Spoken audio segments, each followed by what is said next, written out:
salutations, respect, and love. I'm Scott here in the Prog Corner. Oh no! Look who I've got with me today, boys and girls. I am so excited. I am such a huge fan of this band. Welcome to the Prog Corner, Benedictator and Karisma. Oh, the great Mom Rack brothers. Thank you. All the way from Norway, right? Yeah, thank you so much for having us, Scott. Where do you call home? Where's home base? Currently, I'm living in Jar, right outside of Oslo, in the countryside, more or less, suburbs. Yeah, I live on the other side of town in Oslo, in Groruddalen, at Lindeberg, which is the eastern suburbs. Oh, nice. My people are from a little town in Norway called Frosta. Oh yeah, that's all into like ancestry, DNA kind of stuff. And he tracked my ancestors all the way down to some small village in the north of Norway. So I'm really excited, man. But first things first. You guys do a lot of your stuff in Norwegian, and as a dumb American, I struggle. Yes, I do. I have no idea how to pronounce this stuff. So for the benefit of all my English-speaking audience,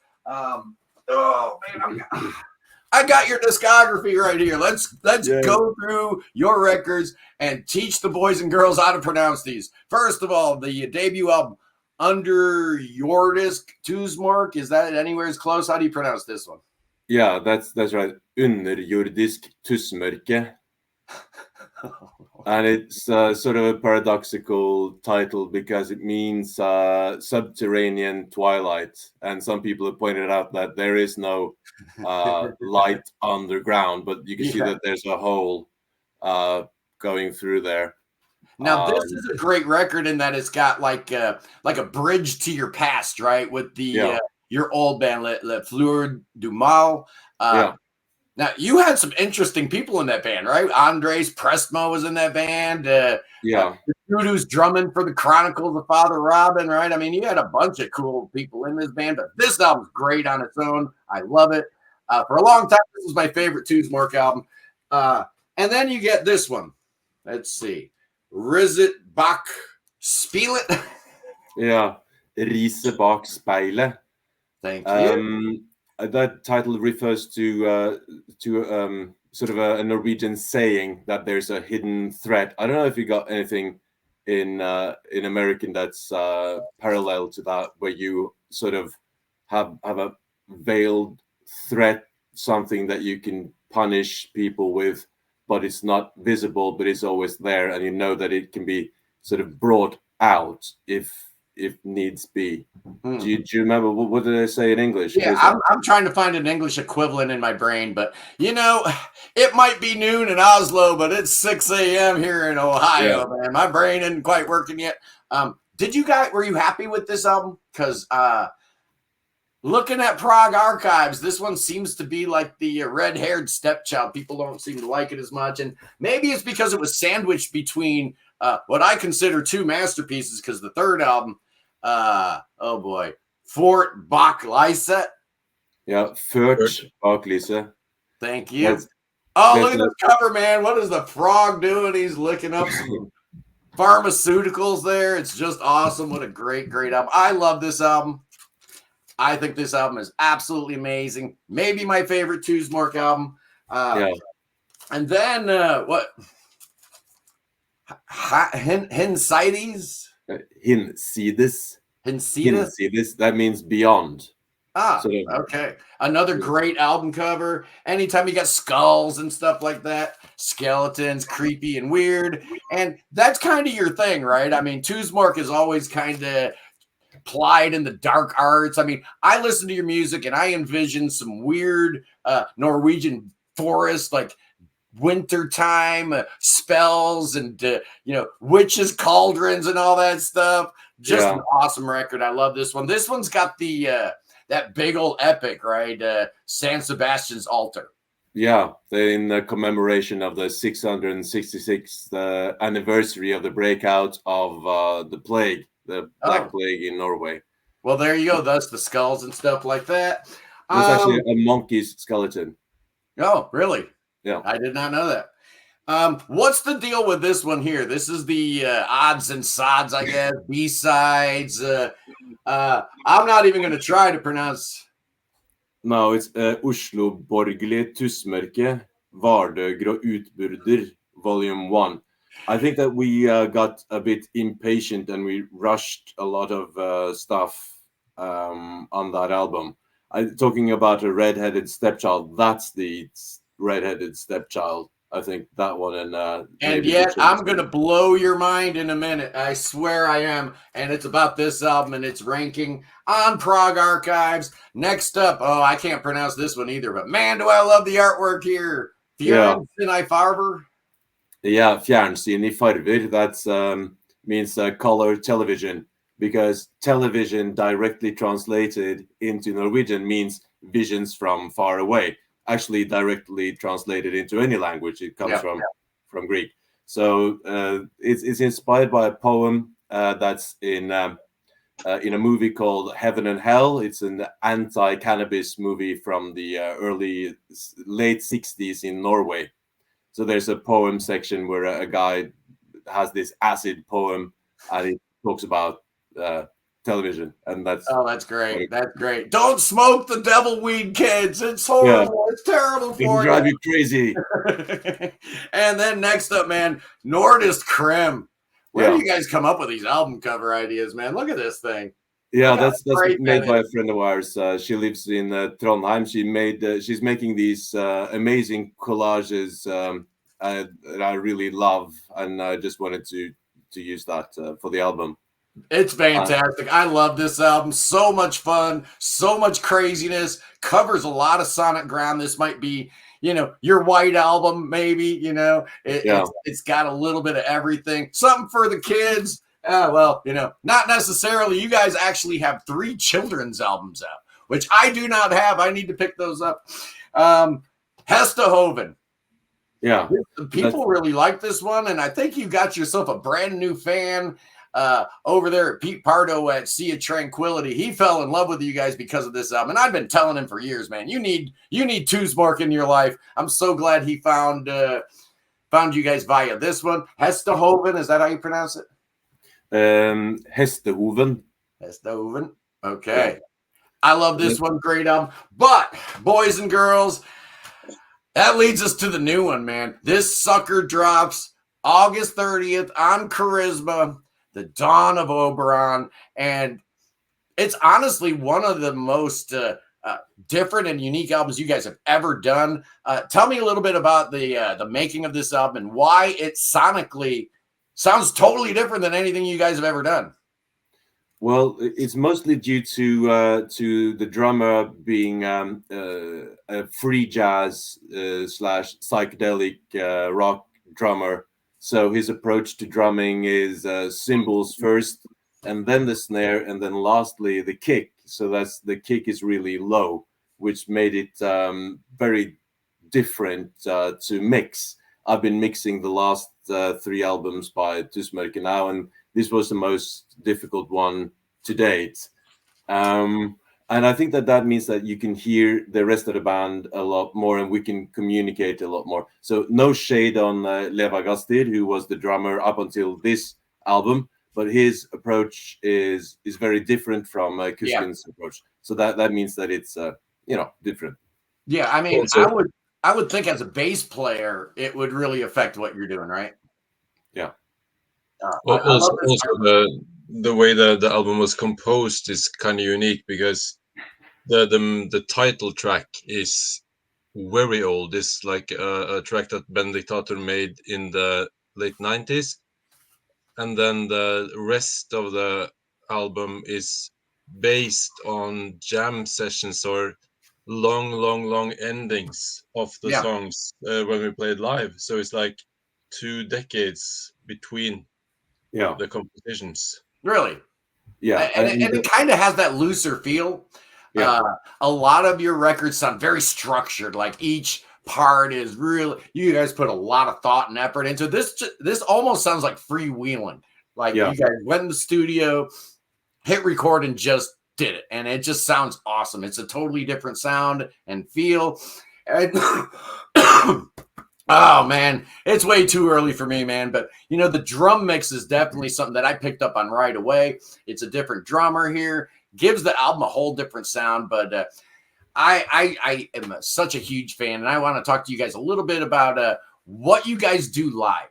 And here in the U.S., we're starved for good bands because it's just not practical for a band like Tusmørke to hit the road and come to the U.S. But tell us what we're missing. Well, we first of all, as you can see, we want to make Prague glamorous again. So we don't wear t-shirts and jeans on stage, and we have a very high energy approach. Not the disco subgenre, but very sort of. We like to project a lot of energy onto the audience.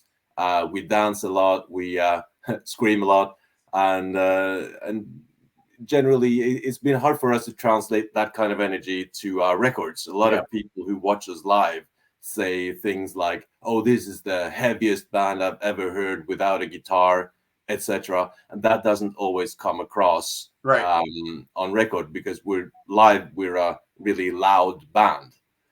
Also, there's a lot of jokes between songs. We played Roadburn this spring, and they were a bit surprised by our by our onstage banter. They thought we were moving into sort of stand-up comedy territory.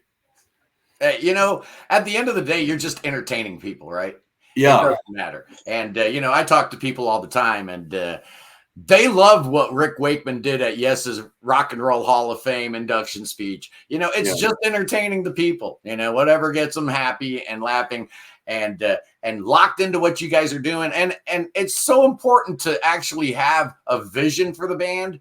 And I can't think of a modern band that actually has their shtick down as tightly as you guys. I mean, I take one look at a publicity photo of Tusmørke, I kind of get the idea, right? In my mind, I'm already hearing the music, and it's really not that far removed from what you actually get on Wax.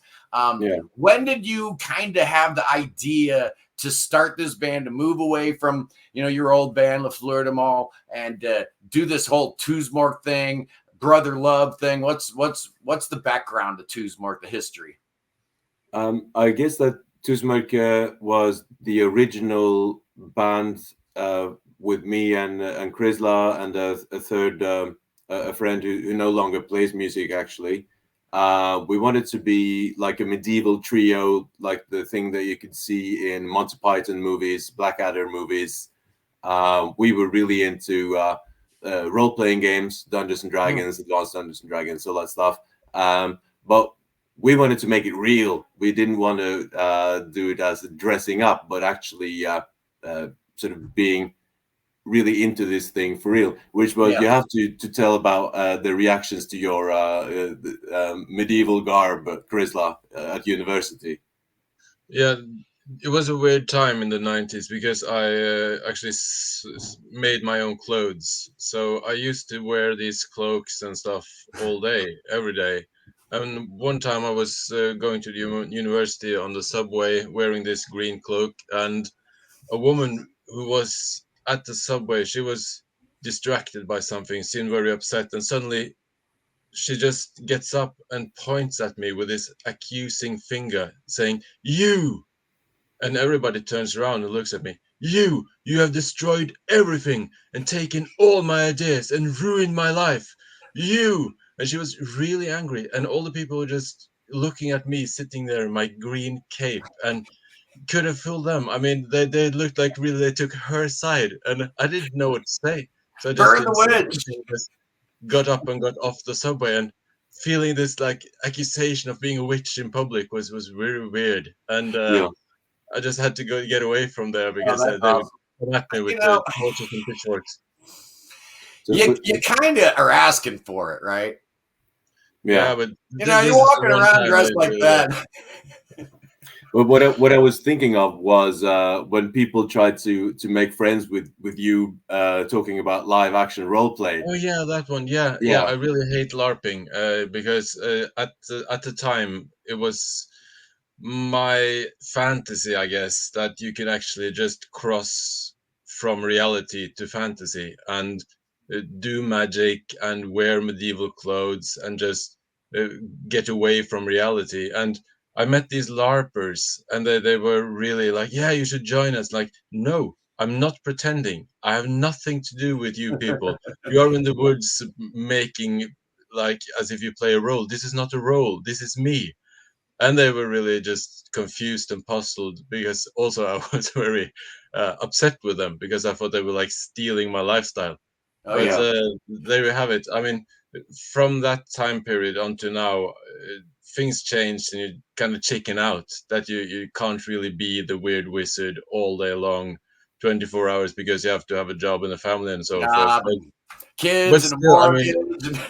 yeah, but still, I feel like when I'm on stage, it's my true self, and it's in the other half of life that I'm really dressing up. Yeah, yeah. I feel you. You know, my wife asks why I put these on when I shoot a video. It just gets me in that particular mind state, and I become somebody else. And then, you know, my regular 9 to 5, I got to be that guy. You know, so we all kind of live that kind of duality. But I think I just found the title for this episode: "Why Karisma Hates LARPing." Yeah, yeah. You know, I think that this is also something that sums up how Tusmørke is perceived as a band where we really mean what we say. We really it's not ironic at all, and people don't know whether it's a joke or Yeah. whether it's meant in earnest. Because we have some joke bands in Norway, and we have some super serious bands in Norway, but we're trying to sort of combine the two, Yeah. because I think that the more seriously you take the ridiculous, the more fun it becomes. Yeah. If you sort of insist on something, even though it's ridiculous, then it sort of you can take something seriously and laugh at it at the same time. But some people think that we are too serious, Yeah. and some people think that we are not serious at all. But we are sort of both at the same time. You are, and it's an Yeah. interesting dichotomy. And I think one of the things that makes Tusmørke one of the most fascinating bands in the world is that on the one hand, you have these guys, you know, doing this stuff, playing this role and stuff, but yet the songs are just insanely fun. I mean, there's a lot of fun in your music, even though, you know, sometimes we're dealing with some dark themes and stuff like that. Yeah. The music always has a certain level of there's a drive to it, there's an energy to it, but it always sounds like you guys, you're not necessarily taking the piss, you're not, you know, making a joke out of anything, but there's a little bit of that in there, a little light in shade. And I think it's one of the things that makes your band so great, because honestly, without a little bit of that humor, you guys might be too weird. Yeah, you know? yeah, it's You're true. a weird band, I gotta say. But I think that we're both, or we are all fans of music. And for example, for the last album now, on those shorter songs, I'm very much inspired by Hailu Mergia. He's from Ethiopia. He lives in the US now. But a lot of his songs are instrumental, and the lyrics are just la la la. And I wanted to do that, to just wow, you can just sing la la la la la la la la la la la, and that really works. I mean, it's slightly ridiculous when it's just la la la, but hey, if you do that and you mean it, then it works. Yeah. And talking about being into music, for me, it's very important that it's groovy and that it's catchy, so that you can enjoy listening to it. And if it's weird for the sake of weird, then it just becomes something that you endure, but you don't enjoy it. Yeah, that's you know, if it's weird for the sake of weird, that's automatically a phony construct, right? Yeah. It's already pretentious. Oh, I'm gonna write the weirdest song I can. How about writing the best song you can? If it just happens to be weird, so be it. You know, that's kind of the way I look at it. But yeah, some critics have really been against Tusmørke because we have no prominent solo parts, like blistering guitar solos, flute solos, or even some people missed like vocal acrobatics, Mm-hmm. like a really out there vocalist. Yeah.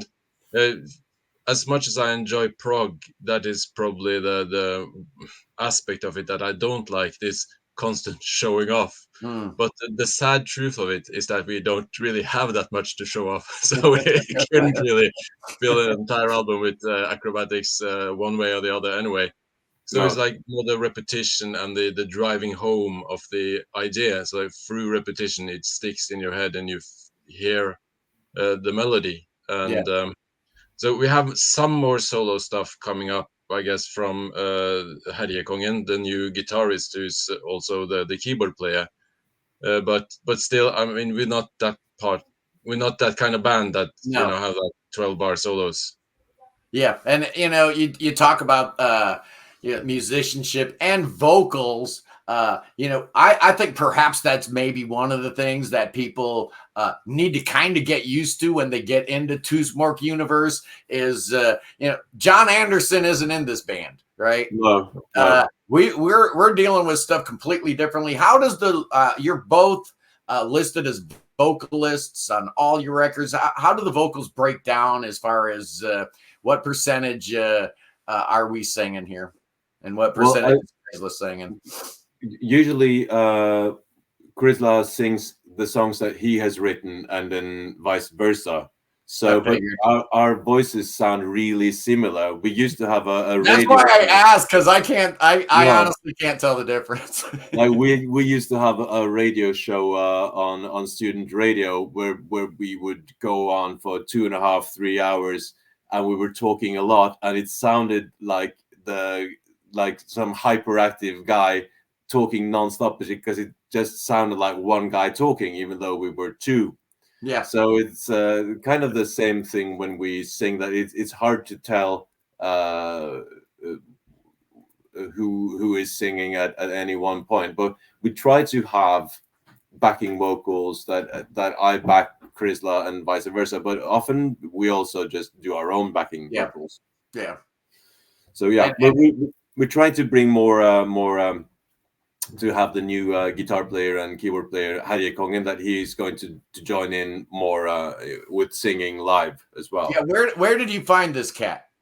We met several years ago at the festival. He plays in a great band called Gold Celeste, and we met at this festival, and then we played together at Blå. We invited them to play together with us, and then I met him again at an Alton Gun concert, the Turkish Alton Gun concert, and we were like, "Hey, do you remember me?" Not really. "Oh yeah, you're that guy." Then our keyboard player quit, so I knew I had to find. And then I remember, "Oh yeah, he's a nice guy, the guy from the Alton Gun concert." And then he said yes, which is really nice for us because he's really musical and very sort of into all kinds of different cool stuff.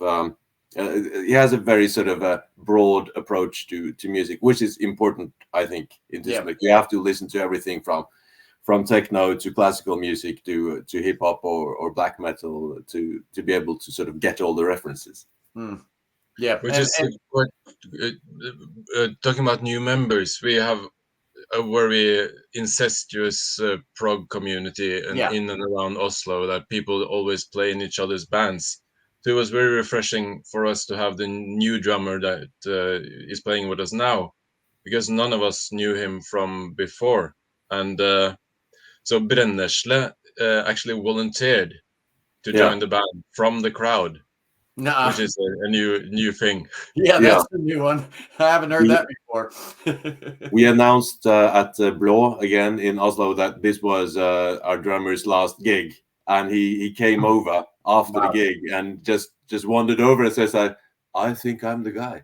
And I was looking at this guy, looking like a sort of shrunken version of Bill Ward.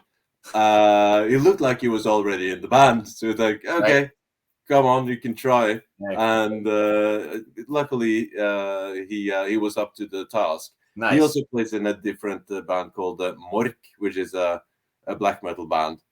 It's a bit intimidating in a way, because both Mork and Gold Celeste are much sort of bigger bands audience wise than Tusmørke, but they still. I think that's a good thing too, because I think some people were getting a little confused. You know, they're seeing the Lars Frederick Freusleys and whatnot in the liner notes, and they're thinking, is this a Wobbler spinoff band? Because you know, Wobbler's a big name in the English speaking world. People love them, and I think people were getting a little bit confused. So was there a conscientious effort to just try to create your own identity here?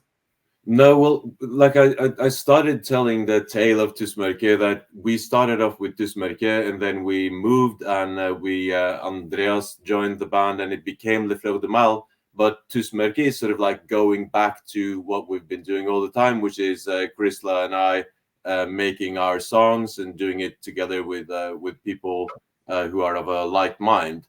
So when Lars Fredrik joined, it was sort of like he wanted to help us realize the ideas that we had. Yeah. So it was sort of us telling him what to play and not the other way around. And he was really fascinated, and I think must have been irritated as well by all our ideas, going like, play this, which just humming into his ear, play this, play that. And with Leva Gastir or Martin as well, he wanted to help us realize our ideas, and that was why Kuskin left as well, the drummer on this album, that he felt like he was beginning to meddle too much, that he wanted to change it, and then he didn't want to be the one who sort of ruined the vision by adding too much of his own. So that's the thing in Tusmørke. If you want to be part of it, you have to sort of accept that Karisma and I have these very strong ideas, and there's no compromise, and you can't really demand too much of an input. You just have to trust that the idea is good and it's going to work out in the end. So why not just be a two-piece? And I'm going to preface that by saying, I'm glad you didn't do that. I'm glad that you guys had a vision of a band. I'm old school, man. You know, I used to look at, you know, record sleeves. I'd spend hours at the record store, man. I'd have my parents drop me off at the record store at 9 a.m. and I'd be like, pick me up at 5. I'd be there for 8 hours. I'd be looking at every sleeve. And, you know, the band concept was always something that I clicked with, right? Probably because the Beatles, you know, are the first thing that musically I cared about. And the image of the 4 people in a band, the whole concept of a band. Is that why you guys don't market yourself as just like a two-piece, like Yorzio or something like that? No, well, we are. Sorry. No, I don't think that would work in the long run, because we need some balance and some people playing with us. I think as a two-piece, we had a band as a two-piece a long time ago, and it becomes a bit tiresome in the end. Because 2 people can only bounce off each other so many ideas at a time. Yeah, and it's also to do with I value inputs as long as I get to decide what to keep and what to discard. Right. So it's inspirational to play with other people and hear what they wanted to do, what they want to add as well. And also, I think that it's very good, very useful to have people to actually sort of, that you have to convince someone that this is a good idea. If I could do whatever I wanted and not be afraid of being criticized, then it would be a lot, you know, the quality would be less. But now I'm thinking like, oh, I have to make Krisla, I have to make Brennesle, I have to make Herrekongen, I have to make them like this idea. I have to sort of sell the idea. And I think that sort of is a very good thing with having a band as well as they're lovely people to be around. Yeah. At the end of the day, Nobody's making a fortune playing prog music, unless your name is Steven Wilson or something like that. So you better be enjoying the people that you're surrounding yourself with, right? Otherwise, it just completely isn't worth it. And, maybe hanging out in a rock band with your brother isn't the worst thing in the world. But what did you guys listen to growing up? I mean, this whole crazy universe that you created with this wild, wacky band you got here. What were some of the foundational artists that maybe influenced a little bit what you're doing now? Well, Kiss all day for a long, long time. Yeah, buddy. Yeah. And also Black Widow, I remember listening to, because we're in the 90s, like early 90s, there was this black metal thing with Venom from the UK, and also a creator from Germany and some Norwegian bands. But we were told that Black Widow was the first really dark satanic group. And we found an old Black Widow album in our parents' record collection and listened to it. And it wasn't really that dark. No, they're good, but they're not. The name kind of misleads you a little bit there. Yeah, but I was really fascinated though, because it was so great flute playing and this psychedelic choruses, and so listening to psychedelic music. Come to the Sabbath by Black Widow. We already heard the Sacrifice album with Mary Clark and all those songs, and then we heard Come to the Sabbath, and we were just dancing around to it, and okay, this is it. Now, sort of ritual. Is that why you picked up a flute, Karisma? More or less. I played the recorder and penny whistle first, and then I got myself a flute when I was like 16. And of course, I listened to Jethro Tull as well, but listening to Black Widow really made it click for me that this is a rock instrument. Nice. So before that, with the recorder, we listened to that band called Sweet Smoke from, I think they're from the Netherlands. Yeah. And also, of course, Griffin with the amazing recorder playing there. But so it was a thing of like how to get cool sounds, like psychedelic sounds, without having to spend too much money on instruments. So every school child in Norway gets a recorder. So I already had that. So, and my father had some penny whistles. So that was the start of the wind section. That's awesome. That's awesome. And it's awesome that you acknowledge Kiss. I am so sick and tired of people blaming Kiss for having the good sense to put makeup on and become millionaires. Sorry you didn't think about it first. Sorry it wasn't your idea. And I'm sorry they can write great songs with only 3 chords. Sorry you need 18 chords to write a good song. Leave them alone, man. I'm on record as saying Kiss is great. I love their first 6 or 7 albums. I really do. All the way up to probably like Love Gun, Rock and Roll Over. After that, maybe not quite so much, but that early Kiss stuff's just great, man. I don't care what anybody says. A good song's a good song. Leave them alone. So we were really into a lot of different heavy metal growing up, because our cousins made us tapes. Well, Karisma said creator. Were you into like that German metal stuff? Not really. We were into more like Saxon and Motorhead, Wasp, Motley Crue, and Dio, a lot of Dio, but not really. I think it was sort of a parent filter going on with our cousins. They didn't want to get in trouble, so they had Metallica, but they thought that, well, we can play it to you, but we won't give it to you on tape because you're only 8. That's right. The thing is, like, when we were growing up, like people with long hair, that was an instant positive. But I had to follow up with a question: do you listen to heavy metal? Yeah. And that was all innocent and nice up until Creator and those thrash metal bands came along, because then we met kids that were genuinely hostile and not interested in talking to younger kids like me. So it was like also meeting these ugly, pimple-faced guys with long, greasy hair, listening to really badass satanic music. Started out in 1987 when we went to a Kiss concert, and I saw inverted crosses on the backs of denim jackets for the first time. Like, I realized that heavy metal is not just a joke. These Oh yeah. people are really Oh, yeah. mean. And Yeah, it was definitely. strange. So we switched to the Doors Something and switched. like Yeah, David, something switched up in the 80s. Right? We got these bands like Venom and Slayer and stuff like that. And all of a sudden, you know, I have a lot of friends who are really against Neil Morse. Okay. They just can't stand, oh, he's preaching at me, man. I don't like it. And I tell them, look here, man, I don't care if it's Venom or Neil Morse. If it's a good song, it's a good song. I don't care.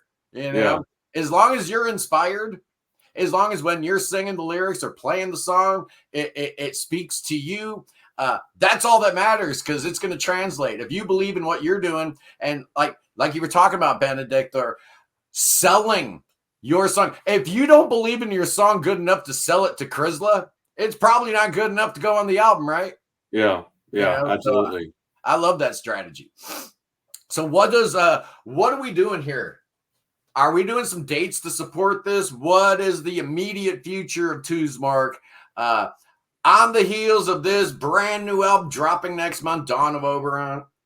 Well, this weekend we're going to the very northeast of Norway, on the border with Russia, to play some concerts, and then we're going to have a release concert on the 31st of August in Oslo, which became a Prague festival. We were out at Hærverk, which is a nice place in Oslo. And me and Ola from Action Freda and a lot of other bands, and Andreas from Wobbler, we were just talking if we should do a gig together. And it just became this mini festival with Åsa playing, and then Action Freda and the Chronicles of Father Robin, and then us.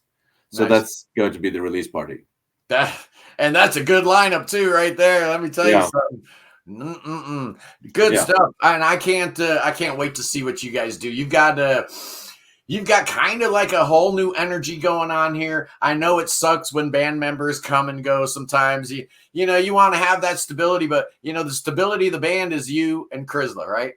Yeah. That's the band, and the other folks, they can come and go, but you know, you're the money makers, man. That's why we tune in. That's why we want to see what Tusmørke is up to next. And you know, fingers crossed, one of these days, you know, we are going to get to a point where we're smack dab in the middle of Karisma month here, and it is my mission to spread the gospel of Norwegian Prague far and wide to the entire world. I'll include some Swedish acts too. You know, I'm 25% Swedish too, so we'll allow that. Just like Karisma allowed Ritual to be on the label, right? Yeah, you heard this record yet, by the way? I haven't listened to that one yet. Yeah, I haven't listened to that one yet, but Agusa are Swedish as well. Oh yeah, yeah, and I love them too. Yeah, we played in Sweden several times, and we really love playing in Sweden. They have such a great sort of cultural history. They have so many good bands coming out of there. Great people. But we're turning the tide. Honestly, Sweden doesn't have Karisma Records, man. We're going to lean into it. We are going to use this as our axis from which all great things will be derived, and we're going to take over the world. There's going to be a time when you guys will be able to put a U.S. tour together. I'm going to make it my mission to make sure that your music gets spread far and wide, and all the artists on Karisma can actually, have a music career, right? And not have to worry about the bills, because the music they're writing pays all the bills just like it should be, just like it was in the good old days. We're going to turn things around. Absolutely. World domination is the goal of the Prague Corner. That's why I'm here. I'm not here just to, tiptoe around and, we're looking to take over the world. One set of ears at a time. Tusmørke, amazing band, amazing discography. Thank you guys for joining me this morning. Well, it's morning here. I guess it's afternoon over there in Oslo. Yeah, it is. But thank you so much. I hope that the world domination comes soon. It's happening, man. One set of ears at a time. So you guys got rehearsal later tonight? Yeah, well, no, we rehearsed yesterday, so now we just need to do individual rehearsals to get the last things down. I've been on holiday for 2 weeks now in Alexandria and Istanbul, actually making some connections in Egypt to try and get some gigs going on in Cairo and Alexandria next year. Wow. How cool would that be? Tusmørke at the pyramids. Oh, man, that'd be amazing. I can almost picture it now. Just incredible. Thank you for joining me this morning. I'm a big fan. Congratulations on a fabulous new album. Drops August 30th on Karisma. Dawn of Oberon. It's another great album from Tusmørke. Anyway, I love you guys. Stay tuned. We've got another interview coming up tomorrow. Oh, the hits just keep on coming, ladies and gentlemen. We've got Andres Prestmo coming on the program. I'm so excited. The next week, I've got Patrick Lundstrom from Ritual. And then we're going to be talking to Thomas Bowden. He doesn't count. He's not a charisma artist. But anyway, guys, I love you. Thank you, Krisla. Thank you, Benedictor. Tusmørke's awesome. You guys are awesome. I love you guys. Peace in the Middle East. Free Tibet. Free the Ukraine. And God save the king. I love you guys. Peace.